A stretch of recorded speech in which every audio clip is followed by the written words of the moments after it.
After creating and backing up a wallet, we must learn to utilize them. Although your funds won't be frozen on the blockchain, they can be frozen on centralized exchanges. Once assets are sent to these platforms, they will be examined to make sure they're not involved in any malicious activities. To avoid interactions with malicious actors, be sure to conduct transactions with reputable individuals and parties. Wallets can be divided into cold wallets and hot wallets. Some commonly used methods of utilizing cold wallets are shown in the video. All these require a dedicated app to work with the cold wallet and broadcast the transactions. When using a cold wallet, users should pay attention to the following risks. 1. Missing security mechanisms such as what you see is what you sign. 2. Users lack the relevant security knowledge.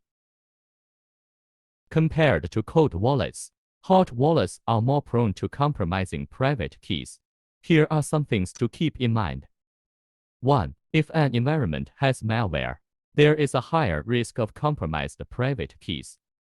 2. Some hot wallets contain vulnerabilities that can cause the mnemonic phrase to be directly stolen. 3. When interacting with the apps, be sure to always visit from official sources. Here's how malicious contracts and malware can lead to incidents of theft. 1. While the wallet is running, malicious code packages upload the relevant mnemonic phrase directly to the hacker-controlled server.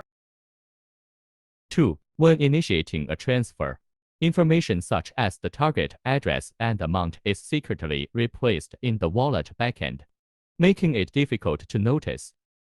3. Corrupting the random number entropy values associated with the generation of mnemonic phrases, making it relatively easy to decipher.